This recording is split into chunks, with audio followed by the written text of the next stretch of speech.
पंचायती राज के बारे में देखते हैं। पंचायती राज की शुरुआत कैसे होता है सुनिए। पंचायती राज के इतिहास देखा जाए तो चाणक्य से स्टार्ट होता है।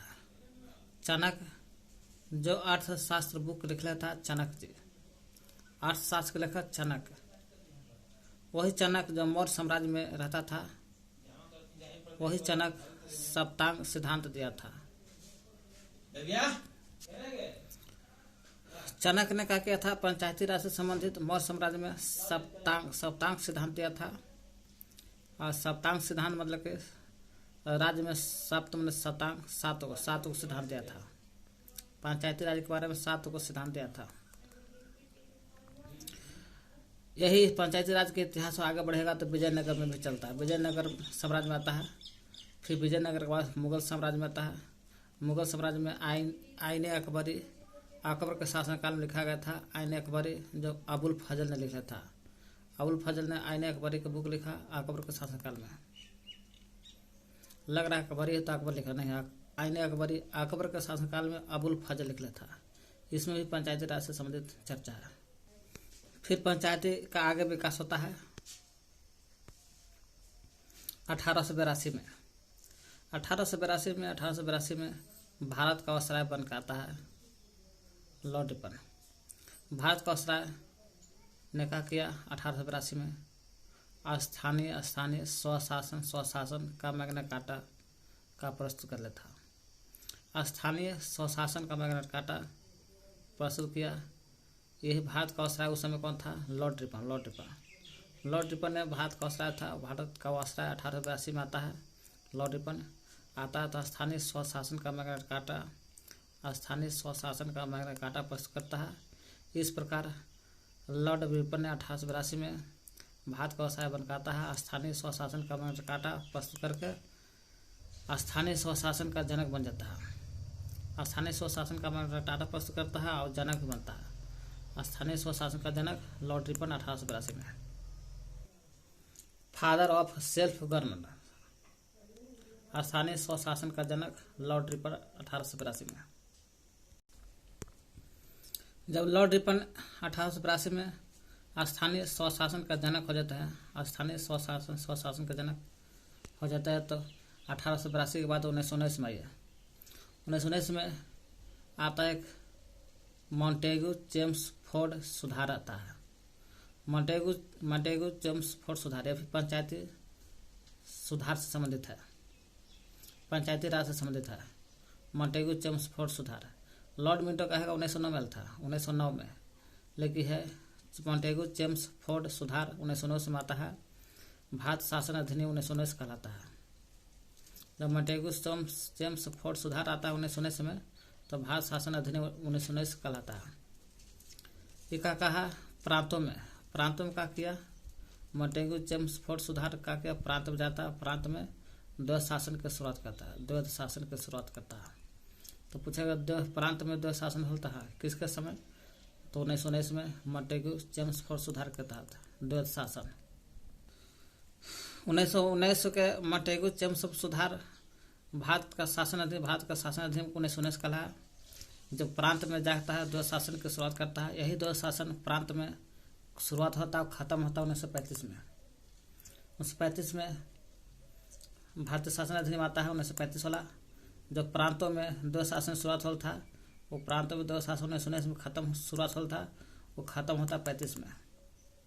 प्रांतों का द्वैध शासन खत्म हो जाता है और संघ में आ जाता है। संघ में द्वैध शासन की शुरुआत होता है। संघ मैंने पूरे देश के लिए आता है, पर प्रांत में राज्य में था द्वैध शासन, अब संघ में मैंने केंद्र में हो गया। केंद्र में द्वैध शासन की शुरुआत होता है 1935 के शासन अधिनियम के तहत। डायरेक्टरी 1952 के बाद है, देश आज़ाद होने के बाद 1952 में CDP का विकास होता है। CDP मतलब कि सामुदायिक विकास कार्यक्रम, कम्युनल डेवलपमेंट प्रोग्राम। सामुदायिक विकास कार्यक्रम की शुरुआत 1952 में था, जिसको CDP बोलते हैं। यही CDP बनल था 1952 में। कहे लगे सामुदायिक विकास कार्यक्रम CDP काहे बनल था 1952 में। 52 में बनल था इसलिए कि इसका उद्देश्य था ग्रामीण विकास करना। ग्रामीण का विकास करना था, और ग्रामीण का विकास होगा तो सीडीपी के द्वारा होगा। जो सीडीपी किसके सहयोग से आया था? तो अमेरिका के सहयोग से आया था, अमेरिका के सहयोग से। अब पंचायती राज पर पहली समिति बनल था। पंचायती राज पर पहली समिति बनल था, उसका नाम था 1957 में पहली समिति बनल था बलवंत राय मेहता समिति। अब फिर 20 वर्ष के बाद बनता है अशोक मेहता समिति। तो बलवंत राय मेहता समिति 1957 में आता है, बलवंत राय मेहता समिति। उस समय प्रधानमंत्री कौन थे? 57 में पंडित जवाहरलाल नेहरू थे। यही पंडित जवाहरलाल नेहरू के उद्देश्य पर उद्घाटन किए थे पहली त्रिस्तरीय पंचायती राज व्यवस्था का गठन हुआ था। बलवंत राय मेहता समिति के सिफारिश पर ही त्रिस्तरीय पंचायत बनल था, और त्रिस्तरीय पंचायत का उद्घाटन पंडित जवाहरलाल नेहरू किए थे। और त्रिस्तरीय माना जाता है, यानी कि बलवंत राय मेहता समिति त्रिस्तरीय पंचायत समिति है, जो ग्राम पंचायत सबसे नीचे, फिर ब्लॉक, फिर जिला में जाइए, जिला पंचायत, ग्राम, ब्लॉक, जिला पंचायत। सिफारिश था इसका 1957 के बलवंत राय मेहता समिति के सिफारिश पर ही 2 अक्टूबर 1959 को 2 बरस बाद 57 259 2 है तो 2 का अंतर है, तो 2 अक्टूबर 1959 को राजस्थान के नगौर जिला में त्रिस्तरीय पंचायत समिति लागू हुआ था।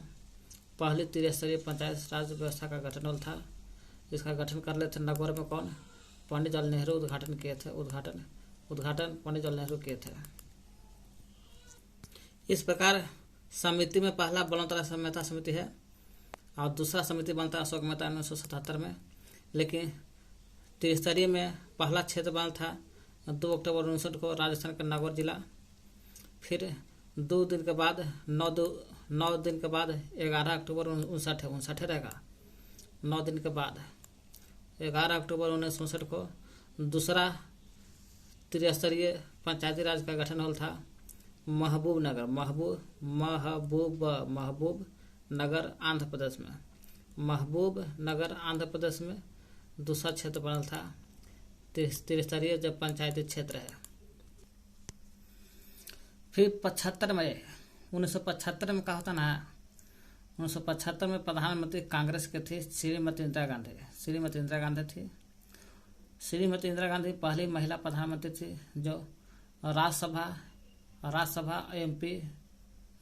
के एमपी या सांसद रहते हुए प्रथम प्रधानमंत्री बनते, पहली प्रधानमंत्री बनते। पूछेगा राज्यसभा, एमपी और सांसद रहते हुए प्रथम महिला प्रधानमंत्री श्रीमती इंदिरा गांधी थी, जो राज्यसभा के और संसद के सदस्य थे, सांसद के सदस्य थे। फिर 1975 में इंदिरा गांधी के समय ही आपातकाल लागू हुआ था आर्टिकल 352 के तहत। अनुच्छेद 352 के तहत आंतरिक अशांति के कारण ही 352 के अनुच्छेद के तहत आपातकाल लागू हुआ था इंदिरा गांधी के समय पहला बार। तो उस समय राष्ट्रपति थे फखरुद्दीन अली अहमद राष्ट्रपति थे। इसी ने आपातकाल लागू किया था। फखरुद्दीन अली अहमद ने आपातकाल लागू करता है, तो कांग्रेस की सरकार श्रीमती 75 से 77 तक चली थी। 75 से 77 तक चली कांग्रेस की सरकार, श्रीमती इंदिरा गांधी 77 तक चली। 77 में ही इनकी सरकार गिर जाती है। इंदिरा गांधी की सरकार, कांग्रेस की सरकार खत्म हो जाती है। तो खत्म होने पर पहली गैर कांग्रेसी सरकार आता है, बिना कांग्रेस वाला सरकार आता है, जिसका नाम है जनता पार्टी और बीजेपी दोनों मिलकर आता है। जनता पार्टी आता है, और जनता पार्टी आता तो पहला पीएम बनते हैं, बिना कांग्रेस वाला प्रधानमंत्री बनते हैं मोरारजी देसाई। 77 में प्रधानमंत्री बनते हैं, जिसको कहते हैं गैर कांग्रेसी प्रथम प्रधानमंत्री मोरारजी देसाई। 77 बनते हैं। 77 बनते हैं, जनता पार्टी के थे। और उसी समय 77 में अशोक मेहता समिति बन जाता है। पहला 1957 में बलवंत राय मेहता समिति पंचायती राज से था, वो त्रिस्तरीय था। जब अशोक मेहता समिति आता 77 में, ये है इसका गठन होता है। इसका सिफारिश था, क्या सिफारिश था कि 2 स्तर पर पंचायत राज का गठन हो। 30 तारीख खत्म करके 2 स्तर पर पंचायत राज के गठन के बारे में चर्चा किया। वो ग्राम स्तर पर जो था काट देता है, ब्लॉक और जिला बनाता। ब्लॉक स्तर पर ग्राम पंचायत और जिला स्तर पर ग्राम पंचायत हो। तो क्या कहते हैं 75 में श्रीमती इंदिरा गांधी सरकार आती है। राज्यसभा MP सांसद रहते हुए महिला प्रधानमंत्री बनी। आपातकाल लागू होता है 352 के तहत। आंतरिक अशांति के तहत फखरुद्दीन अली अहमद लगाता है। तो गैर कांग्रेसी 77 में ख़त्म होता है। तो और जनता पार्टी की सरकार आता है और प्रथम गैर कांग्रेसी मोरारजी देसाई प्रधानमंत्री बनते हैं। अशोक मेहता समिति आता 77 में मोरारजी देसाई के समय और 2 स्तर पर पंचायत समिति का गठन करता है, ब्लॉक और जिला स्तर पर।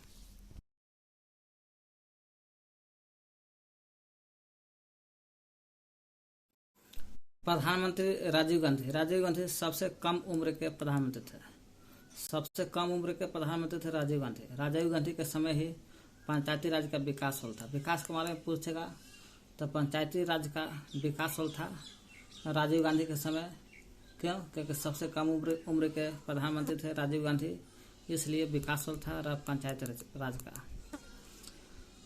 पंचायती राज 1985 में 1986 में 85-86 है ना। उस समय 85 में जीवी के राव कमेटी बनल था। जीवी के राव कमेटी 85 में बना और 86 में बना लक्ष्मी मल सिंधवी कमेटी। लक्ष्मी मल सिंधवी कमेटी बनल था। लक्ष्मी मल सिंधवी कमेटी जो है 86 में बना। ये पंचायतों को संवैधानिक दर्जा दिया गया। कहा कि कोई पंचायत रहेगा उसको संविधान में लिख दिया गया कि संवैधानिक दर्जा दिया गया। पंचायत में संवैधानिक दर्जा दिया गया। वही पंचायत में रेगुलर चुनाव होगा।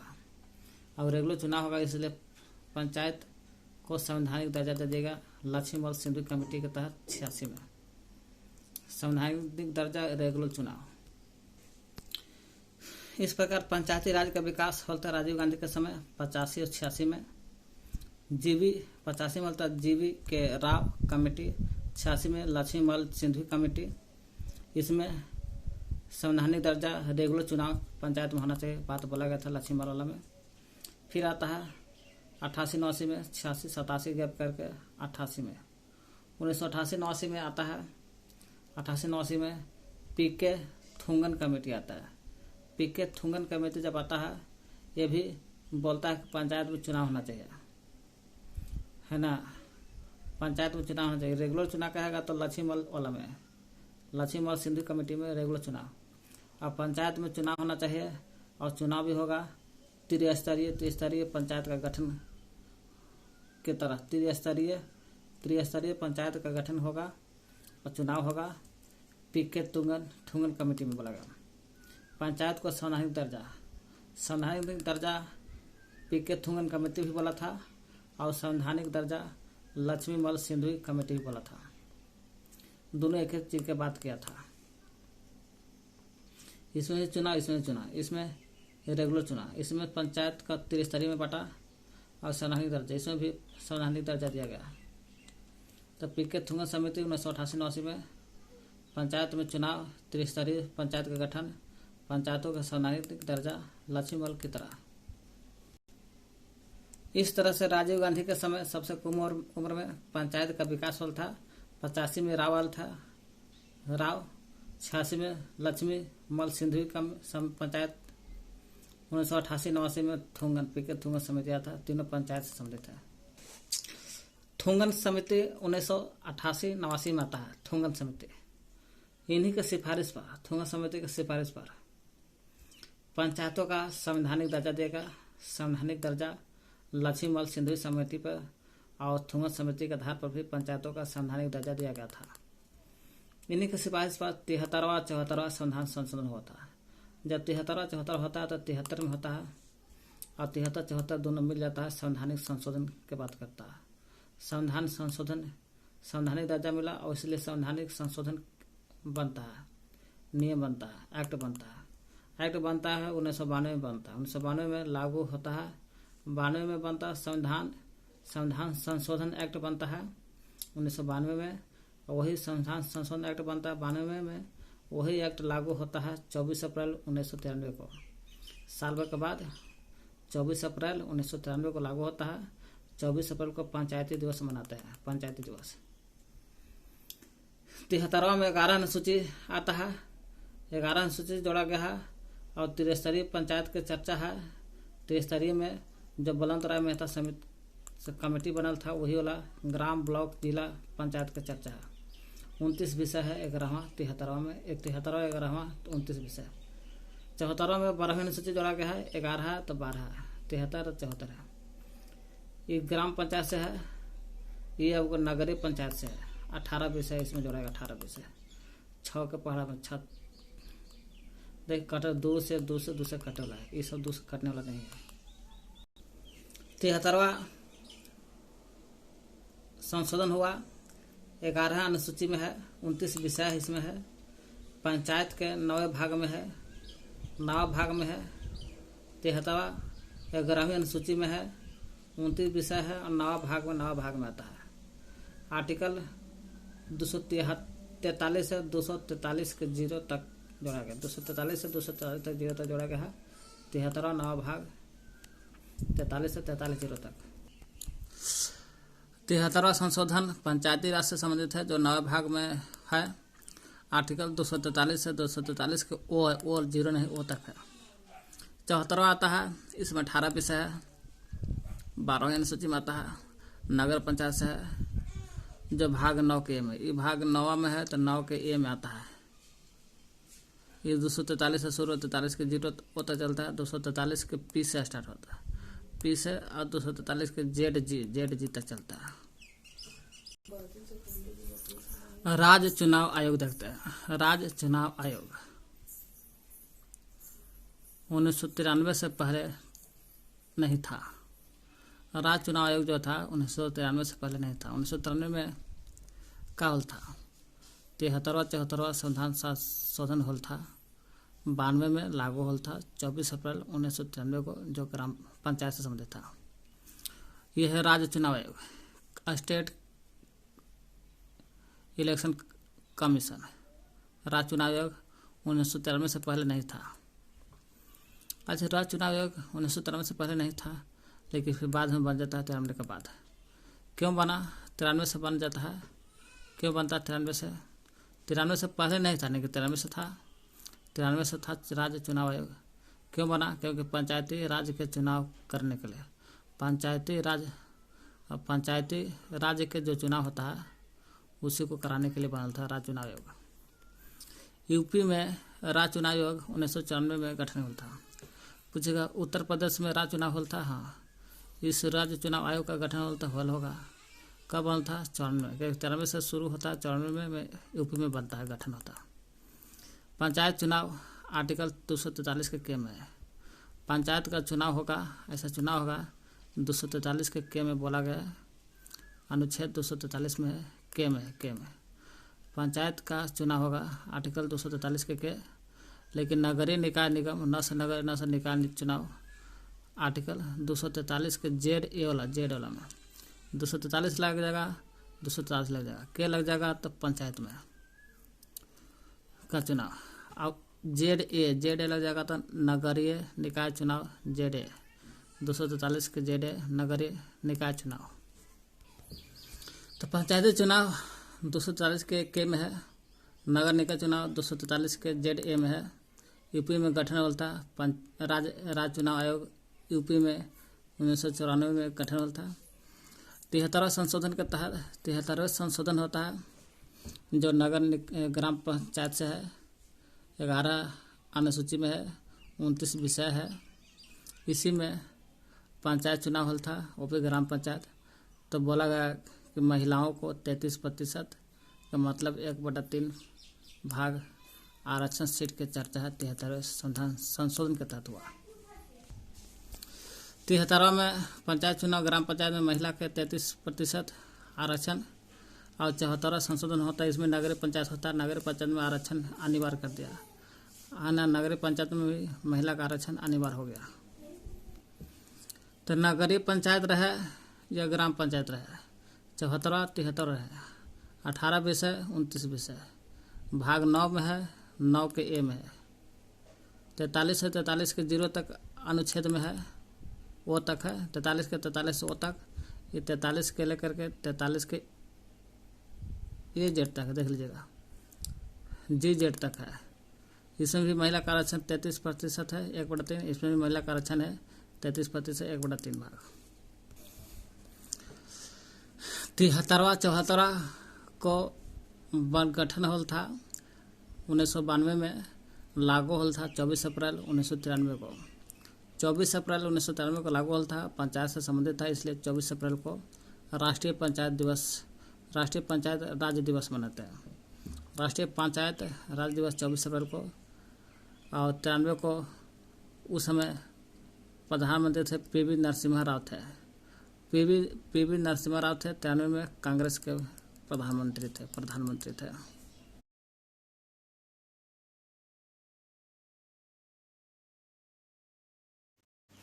INA इंडियन नेशनल, ये सब देख लीजिएगा। पहले भारतीय राष्ट्रीय कांग्रेस INC। भारतीय राष्ट्रीय कांग्रेस के पहले का नाम था, कांग्रेस की जगह पर संघ लगाते, भारतीय राष्ट्रीय संघ था, संघ काट कर कांग्रेस लग गया, भारतीय राष्ट्रीय कांग्रेस बन गया। इसकी स्थापना 1885 में हुआ था। जब 1885 में हुआ था तो भारतीय राष्ट्रीय संघ कांग्रेस का स्थापना 1885 में हुआ था। किसका सिफारिश पर होता है? दादा भाई नौरोजी की सिफारिश पर होता है। दादा भाई नौरोजी के सिफारिश पर भारतीय राष्ट्रीय कांग्रेस के स्थापना हुआ था। दादा भाई नौरोजी को वयोवृद्ध पुरुष कहते हैं। सिफारिश पर पूछेगा दादा भाई नौरोजी, लेकिन संस्थापक कौन था? संस्थापक है ना, दादा भाई नौरोजी के सिफारिश पर होल था कांग्रेस का स्थापना, लेकिन संस्थापक किसका था? संस्थापक पूछा A.O. ह्यूम था।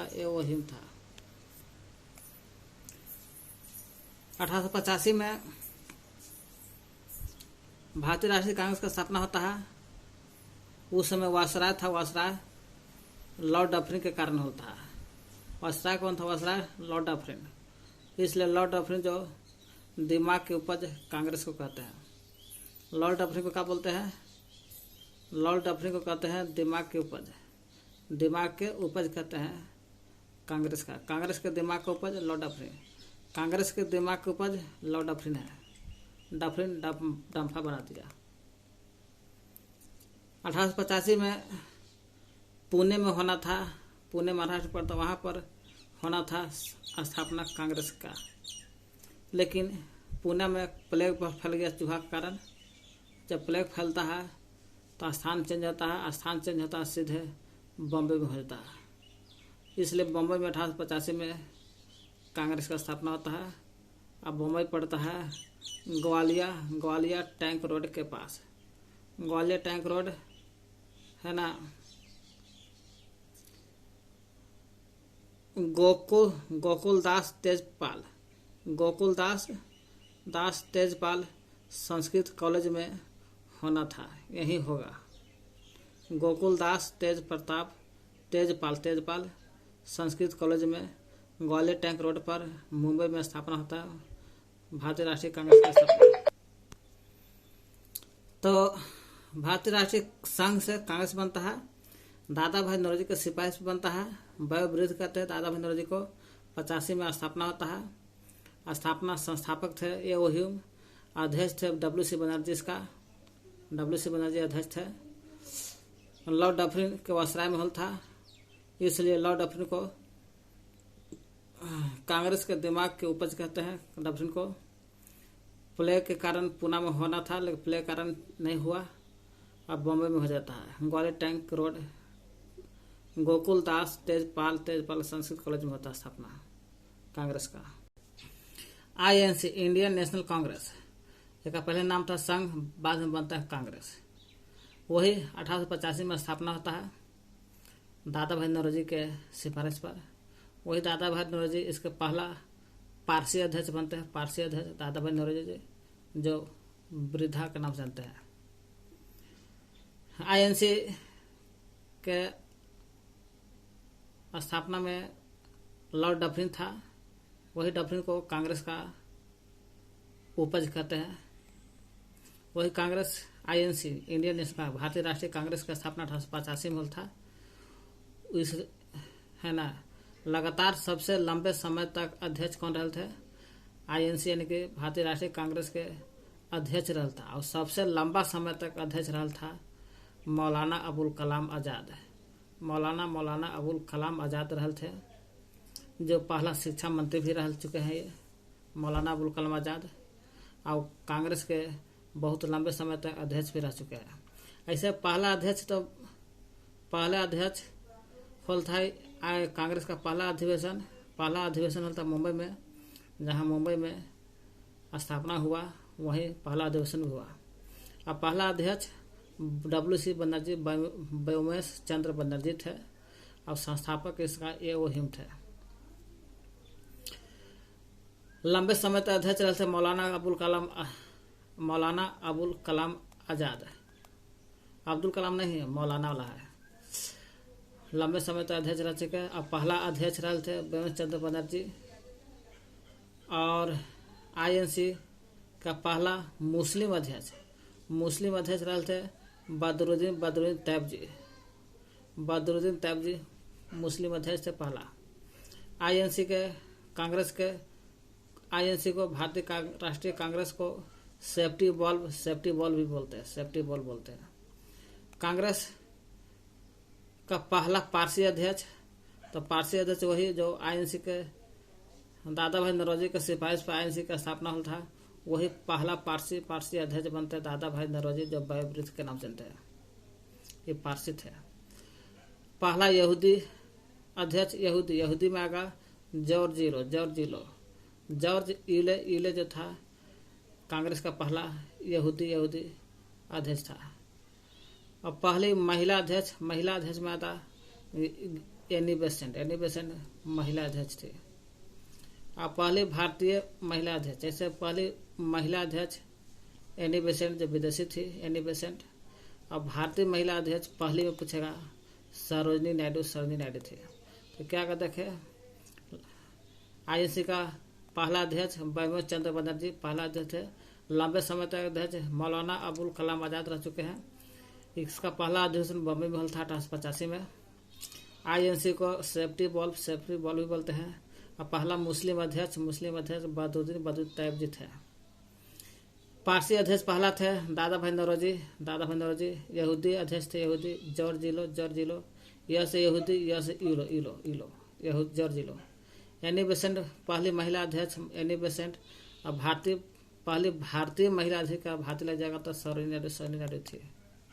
बाल गंगाधर तिलक के बारे में देखते हैं, जो कभी कांग्रेस के अध्यक्ष नहीं रहे। कांग्रेस के अध्यक्ष कभी नहीं रहे गंगाधर तिलक, जो गरम दल के थे। महाराष्ट्र में क्या करते हैं तिलकवा? महाराष्ट्र में छत्रपति शिवाजी महोत्सव शुरुआत करते हैं और गणपति उत्सव मनाते हैं। शुरू किया महाराष्ट्र में छत्रपति शिवाजी महोत्सव और गणपति और छत्रपति दोनों उत्सव शुरू किए थे बाल गंगाधर तिलक महाराष्ट्र में। अगला गरम दल के नेता है लाला लाजपत राय। ये भी कांग्रेस का अध्यक्ष नहीं था। लाला लाजपत राय कांग्रेस का अध्यक्ष नहीं था।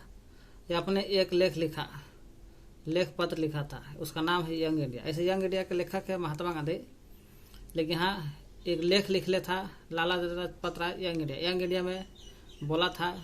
लाला लाजपत राय बोला था कांग्रेस को सेफ्टी वॉल्व का सिद्धांत दिया, जो कांग्रेस सेफ्टी वॉल्व का सिद्धांत दिया था। और लॉर्ड डफरिन के दिमाग की उपज है कांग्रेस क्या है? लॉर्ड डफरिन के दिमाग की उपज है। ये सब यंग इंडिया में बोला गया है। कांग्रेस के संबंध में कथन स्टेटमेंट, कांग्रेस के संबंध कुछ कथन है, जैसे बंकिम चंद्र चटर्जी ने बोला था, कांग्रेस के लोग सिर्फ पदों के भूखे हैं। कांग्रेस के लोग सिर्फ सीट चाहते हैं, पद के भूखा है बंकिम चंद्र चटर्जी बोलते हैं। कांग्रेस के लोग पद के भूखे हैं। अब बाल गंगाधर तिलक बोलते हैं गंगा में मेढक रहता है। अगर वर्ष में एक बार मेढक की तरह टटर करते रहें तो कुछ नहीं कर पाएंगे। तो मेढक की तरह टटर करेंगे तो कुछ नहीं कर पाएंगे। गंगा में रहता मेढक, शॉर्ट में याद कर लीजिए। लॉर्ड कर्जन कर्जन कर देता है। कांग्रेस अपनी अंतिम घड़ियां गिन रही है। अब भारत में रहते हुए मेरी इच्छा है कि मैं शांतिपूर्वक मरने में इसका सहयोग करे। मैंने लॉर्ड कर्जन बोलता है कांग्रेस जो है अपनी अंतिम इच्छा गिन रही है और अंतिम इच्छा मतलब मर रहा है कांग्रेस, तो इसको हम शांतिपूर्वक सहयोग करेंगे मरने के लिए, लॉर्ड कर्जन बोलता है। वही डफरिन जो लाला लाजपत राय ने लिखा था, यंग इंडिया में लिख ले था कि डफरिन दिमाग कांग्रेस के दिमाग की उपज है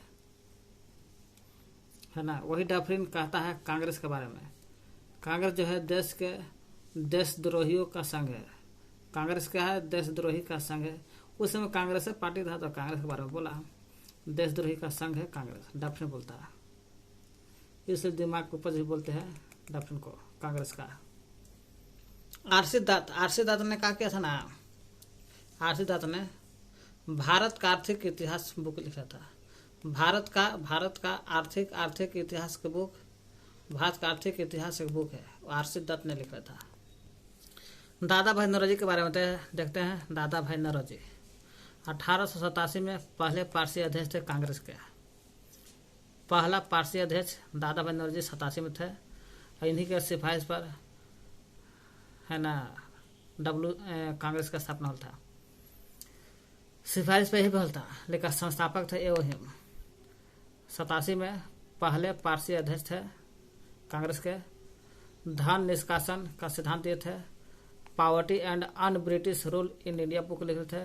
poverty and un British rule in India book लिखे। पहली बार राष्ट्रीय आय की गणना का प्रयास किए थे और पहली बार राष्ट्रीय आय की गणना का प्रयास किए थे और गणना का प्रयास के लिए किए राष्ट्रीय आय के। पहली बार राष्ट्रीय आय की गणना का प्रयास किए तो पता चला कि प्रति व्यक्ति आय की गणना 20 रुपये सालाना आय है, साल में 20 रुपये कमाता है। और बायो ब्रिज के नाम से जानते हैं इसको।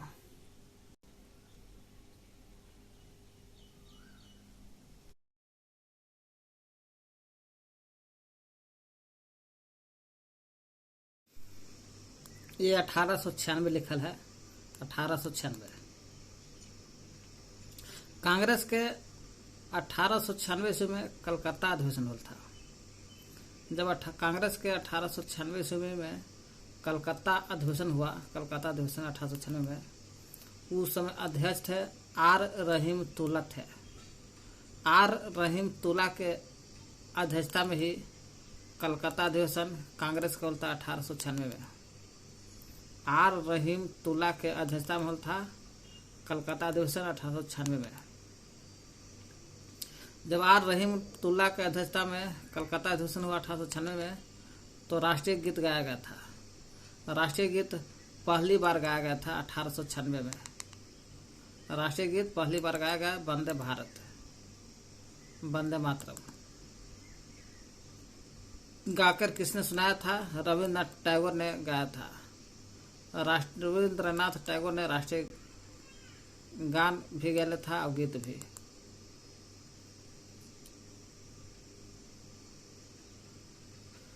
ये राष्ट्रीय गीत जो वंदे भारत गाया गया था, यह उपन्यास आनंद मठ से लिया गया है।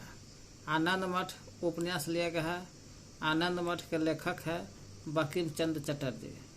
यही बंकिम चंद्र चटर्जी के उपन्यास का नाम है आनंद मठ। बंकिम चंद्र चटर्जी के उपन्यास का नाम है आनंद मठ। यही आनंद मठ से राष्ट्रीय गीत गाया गया है, लिया गया है, जो रविन्द्रनाथ टैगोर ने गाया था पहला बार। तो राष्ट्रीय गीत पहला तो गाया गया था 1896 में और गा कर सुनाया था कौन? रविन्द्रनाथ टैगोर। जो रविन्द्रनाथ टैगोर ने राष्ट्रीय गान भी गाया था जन गण मन, जन गण मन। और वंदे भारत भी होता है। राष्ट्रीय गीत वंदे बंकिम चंद्र चटर्जी ने लिखा था, देख लीजिएगा। आज राष्ट्रीय गीत को लिखले था बंकिम चंद्र चटर्जी और गा कर सुनाया था रविन्द्रनाथ टैगोर। राष्ट्रपिता नेहरू ने राष्ट्रीय गान भी लिखा था जन गण मन। कलकत्ता अधिवेशन 1896 में कांग्रेस के।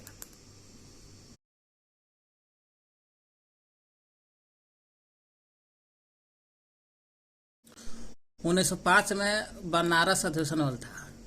जब बनारस अधिवेशन हुआ, कलकत्ता अधिवेशन 1896 में होता है रहीम तुला का अध्यक्षता में, लेकिन बनारस अधिवेशन 1905 में होता है। जब 1905 में बनारस अधिवेशन होता है तो उसी को स्वदेशी का प्रस्ताव रखा गया था, और बनारस में स्वदेशी का प्रस्ताव रखा गया था, इसलिए आंदोलन का समर्थन मिला। अब मिलता है क्यों मिलता है आंदोलन का समर्थन? 1905 में बंगाल विभाजन होता था, बंगाल के विभाजन का विरोध हो रहा था। 1905 में बंगाल के विभाजन का विरोध हो रहा था। 1905 में लॉर्ड कर्जन था 1905 में बंगाल का विभाजन का विरोध कर रहा था। बनारस अधिवेशन जब 1905 में था, उसका अध्यक्ष गोपाल कृष्ण गोखले के थे। गोपाल कृष्ण गोखले ने किया था। 1906 में फिर होता कलकत्ता अधिवेशन। कांग्रेस का, इंडियन नेशनल कांग्रेस, भारतीय राष्ट्रीय कांग्रेस का अधिवेशन 1896 में हुआ था, तो रहीम तुला थे। यहाँ पर कलकत्ता अधिवेशन 1906 में भी दोबारा होता है। दादा भाई नौरोजी करते अध्यक्ष थे इसमें दादा भाई नौरोजी, है ना। एगो 1885 में भारतीय राष्ट्रीय कांग्रेस का स्थापना हुआ था। दादा भाई नौरोजी अध्यक्ष थे इसमें। कलकत्ता वाला अधिवेशन 1906 वाला में कांग्रेस के 1906 में कलकत्ता अधिवेशन में दादा भाई नौरोजी अध्यक्ष थे। स्वराज का पहला प्रयोग हुआ था 1906 में स्वराज पार्टी का पहला प्रयोग हुआ था 1906 में। कलकत्ता के 1906 में कांग्रेस का अधिवेशन हुआ था प्रयोग। दादा भाई नौरोजी जो अध्यक्ष थे, वयोवृद्ध पुरुष, राष्ट्रीय आय की गणना का पहला प्रयास, राष्ट्रीय आय का गणना का पहला प्रयास, इनका बुक राष्ट्रीय आय की गणना का पहला प्रयास किए थे दादा भाई नौरोजी बूढ़ा होकर के। ये जो राष्ट्रीय आय की गणना का पहला प्रयास बुक में लिखे थे, poverty and un British rule in India में राष्ट्रीय आय की गणना का पहला प्रयास किया गया था। धन निष्कासन का सिद्धांत दिए थे दादा भाई नौरोजी, धन का निष्कासन। सूरत अधिवेशन 1907 में हुआ था। सूरत अधिवेशन 1907 में हुआ। कांग्रेस का विभाजन होता है। सूरत का अधिवेशन जब 1907 में होता है, उसमें कांग्रेस टूट जाता है, कांग्रेस का विभाजन होता है। कांग्रेस दो भाग बढ़ जाता है, नरम दल, उग्रवादी गठन, गरम दल होता है। गरम दल को उग्रवादी, उग्र होगा तो गर्म होगा करेगा, नरम है तो उदारवादी। दादा भाई नौरोजी इसके नेता थे नरम दल के। जब वयोवृद्ध धन निष्कासन के सिद्धांत 1906 में कलकत्ता के अधिवेशन में अध्यक्ष थे दादा भाई नौरोजी, नरम दल के नेता थे, और गरम दल के लाल बाल पाल। इसका अध्यक्ष कौन किए थे? रास बिहारी घोष। सुभाष चंद्र बोस नहीं, रास बिहारी घोष किए थे 1907 के कलकत्ता 7 के सूरत अधिवेशन के अध्यक्ष था। फिर 1911 में आता है कलकत्ता अधिवेशन। देखिए कलकत्ता अधिवेशन 1896 में आता है कलकत्ता अधिवेशन, उसकी अध्यक्षता रहीम तुला कर रहे थे। फिर 1906 में आता है कलकत्ता अधिवेशन, उसकी अध्यक्षता बेमस चंद्र बनर्जी किए थे। 1911 में आता है कलकत्ता अधिवेशन, तो इसकी अध्यक्षता बिशन नारायण धत ने किया था। बिशन नारायण धर या धत जो भी है यही किया था, बिशन नारायण धर ने किया था अध्यक्षता। 1911 के कोलकाता अधिवेशन को बिशन नारायण धर ने अध्यक्षता में हुआ था। राष्ट्रीय गान यही समय गाया गया था। राष्ट्रीय गान जन गण मन पहली बार गाया गया था यही 1911 में। देखिए 1911 के कलकत्ता अधिवेशन, 1896 के भी कलकत्ता अधिवेशन। 1911 के कलकत्ता अधिवेशन की अध्यक्षता बिशन नारायण धर ने किया था।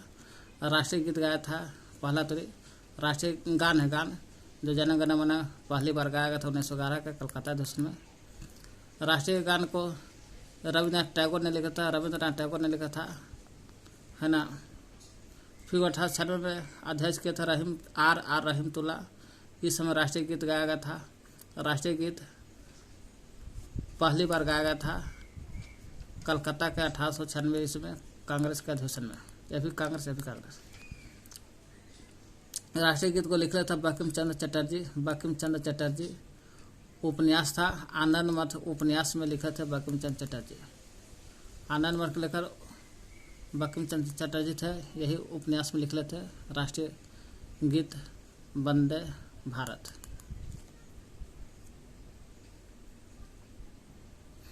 राष्ट्रीय गीत को गैले था पहला तो रविन्द्रनाथ टैगोर ने, भले लिख रहा था बंकिम चंद्र चटर्जी पहला तो। कांग्रेस का अधिवेशन आता है 1916 फिर आता है 96, 1896, 1911, 1906, फिर आता है 1916। कांग्रेस का अधिवेशन 1916 में आता है। लखनऊ अधिवेशन, कांग्रेस का लखनऊ अधिवेशन 1916 में। लखनऊ अधिवेशन आता है, लखनऊ समझौता कहते हैं इसको। 1916 का लखनऊ अधिवेशन को लखनऊ समझौता कहते हैं।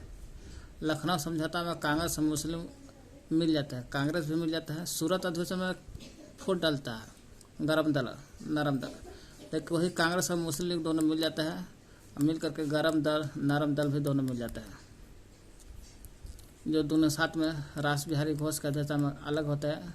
सूरत अधिवेशन में 1907 में, वो लखनऊ समझौता में दोनों मिल जाता है, कांग्रेस और मुस्लिम लीग भी दोनों मिल जाता है। इसकी अध्यक्षता लखनऊ अधिवेशन 1916 में होल था। इसकी अध्यक्षता अंबिका चरण मजमूदार किया था, अंबिका चरण मजमूदार ने किया था। 1917 में आता है, 1925 में आता है। कांग्रेस का अधिवेशन फिर आता है 1917, 1925, 17-25 में आता है। तो पहली महिला अध्यक्ष 1917 में कलकत्ता अधिवेशन फिर आता है। 1925 में फिर कानपुर अधिवेशन आता है। 17 में भी कलकत्ता आता है, 25 में कानपुर अधिवेशन आता है। तो कलकत्ता में भी पहली महिला अध्यक्ष कलकत्ता का अधिवेशन में 17 में आता है। तो इसमें विदेशी महिला थी, जो श्री एनी बेसेंट थी, विदेशी महिला। 1917 के कलकत्ता अधिवेशन आता है, तो विदेशी महिला श्री एनी बेसेंट थी। और 1925 में आता है कानपुर अधिवेशन। तो कानपुर अधिवेशन के भारतीय महिला थी अध्यक्ष, जो सरोजनी नायडू थी। इस प्रकार विदेशी महिला में पहली महिला अध्यक्ष श्री एनी बेसेंट बनी 1917 के कलकत्ता अधिवेशन में, और पहले भारतीय महिला अध्यक्ष बनी थी सरोजनी नायडू, जो कानपुर के 1925 के अधिवेशन में हुआ। इस प्रकार 1924 के कांग्रेस के सब हो रहा है, सब कांग्रेस के 1924 के कांग्रेस अधिवेशन फिर आता है। बंगाल अधिवेशन आता है, बंगाल आता है। कलकत्ता था इधर ना, 1917 वाला बंगाल है, बंगाल में पड़ता है कलकत्ता। तो बंगाल अधिवेशन आता है, सिर्फ एक बार, पहली बार महात्मा गांधी ने भाग लिया था बंगाल अधिवेशन, कलकत्ता के बंगाल अधिवेशन 1924 में। बंगाल नहीं जी, बेलगाम अधिवेशन में महात्मा गांधी पहला तो भाग लिए थे 1924 में। 1928 में उद्देश्य प्रस्ताव पारित हुआ था 13 दिसंबर को, है ना, उद्देश्य में प्रस्तावना। 1928 का कलकत्ता अधिवेशन आता है। कांग्रेस के कलकत्ता अधिवेशन 1928 में आता है, 1928 में। फिर कलकत्ता अधिवेशन 1928 में आता है। तो इसमें अखिल भारतीय युवा कांग्रेस कहते हैं इसको। कलकत्ता अधिवेशन को 1928 वाला को बहुत सारे नौजवान भाग लिए थे 1928 में, इसलिए अखिल भारतीय युवा कांग्रेस कलकत्ता अधिवेशन 1928 को अलग बोलते हैं। इसकी अध्यक्षता 1928 के अध्यक्षता मोतीलाल नेहरू ने किया था। मोतीलाल नेहरू जो 1923 में CR दास के साथ मिल जाते हैं दोनों, मोतीलाल नेहरू और CR दास दोनों मिल जाते हैं, और मिल करके 1923 में स्वराज पार्टी का स्थापना करते हैं। चित्तरंजन दास और मोतीलाल नेहरू दोनों मिलते हैं 23 में, स्वराज पार्टी का स्थापना करते हैं। और 2305-28 में नेहरू की रिपोर्ट आता है, अधिकारों का पत्र कहते हैं, अधिकारों का पत्र, उद्देश्य का प्रस्ताव कहते हैं। 1929 में लाहौर अधिवेशन आता है। जब लाहौर अधिवेशन 1929 में आता है, लाहौर अधिवेशन 1929 में आता है। तो रावी नदी के तट पर पहली बार स्वतंत्रता का ध्वज तिरंगा फहरा दिया गया था। रावी नदी के तट पर पहला तो स्वतंत्रता तिरंगा झंडा फहराया गया था, वो भी पहली बार स्वतंत्रता के ध्वज तिरंगा फहराया गया था। लाहौर अधिवेशन 1929 में आता है। रावी नदी के तट पर पहली बार स्वतंत्रता की ध्वज फहराया गया था। यही लाहौर अधिवेशन में पूर्ण स्वराज का प्रस्ताव रखा गया था। ऐसे स्वराज पार्टी का स्थापना 1983 में कर लेते थे मोतीलाल नेहरू, चित्तरंजन दास, लेकिन पूर्ण स्वराज का प्रस्ताव रखा गया था लाहौर 1929 के अधिवेशन में। इसकी अध्यक्षता जवाहरलाल नेहरू ने किया था। फिर 1931 में आइएगा, 29 के बाद 31 में कराची, तो ये लाहौर से आता है सीधे कराची 31 में। 1931 में कराची अधिवेशन होता है। जैसे लाहौर का अध्यक्षता जवाहरलाल नेहरू ने किया था, उसी तरह से कराची 1931 वाला का अध्यक्षता सरदार वल्लभ भाई पटेल ने किया था। सरदार वल्लभ भाई पटेल ने किया था। कराची अधिवेशन में ही 1931 में ही जवाहरलाल नेहरू ने देखा कि 29 में हम लाहौर अधिवेशन कर दी हैं, इसलिए जवाहरलाल नेहरू ने मौलिक अधिकार का प्रस्ताव रख लेता। तो मौलिक अधिकार का प्रस्ताव रखने वाला व्यक्ति था, मौलिक अधिकार के बारे में उद्देश्य प्रस्ताव के साथ जवाहरलाल नेहरू ने रखा था। कराची के 1931 के अधिवेशन में किए थे। अध्यक्ष थे सरदार वल्लभ भाई पटेल।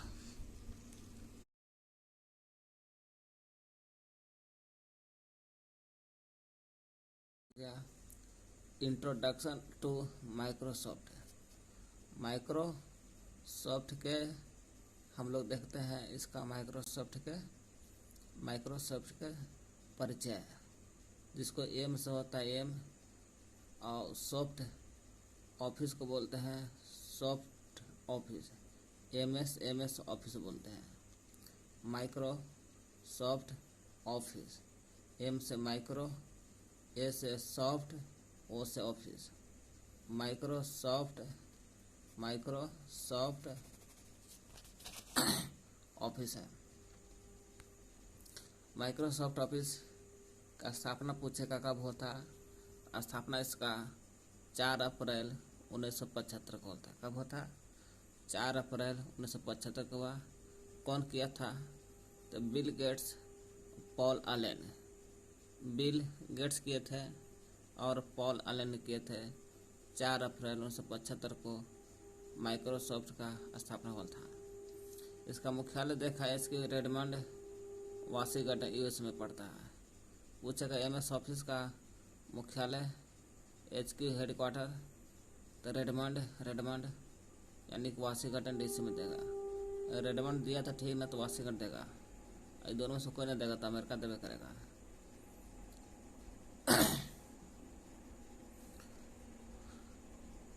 माइक्रोसॉफ्ट ऑफिस जो कंपनी है, कंपनी ने माइक्रोसॉफ्ट ऑफिस कंपनी ने प्रथम स्मार्ट 1994 में स्मार्ट बनाई। स्मार्ट वॉच बनाया था 94 में, और 2001 में टैबलेट कंप्यूटर बनाया था। माइक्रोसॉफ्ट जो कंपनी है, ऑफिस जो है, माइक्रोसॉफ्ट ऑफिस कंपनी 2001 में टैबलेट कंप्यूटर बनाया। 1 में बनाया था टैबलेट कंप्यूटर, और 12 में बनाया था फर्स्ट सरफेस टैबलेट लॉन्च किया था। पहला सरफेस टैबलेट लॉन्च, प्रथम फर्स्ट सरफेस टैबलेट लॉन्च किया था 2012 में। और 2013 में नोकिया के साथ मिल जाता है माइक्रोसॉफ्ट ऑफिस। 2013 में नोकिया के साथ मिल करके डील करता है, और डील करके window based mobile phone launch करता है।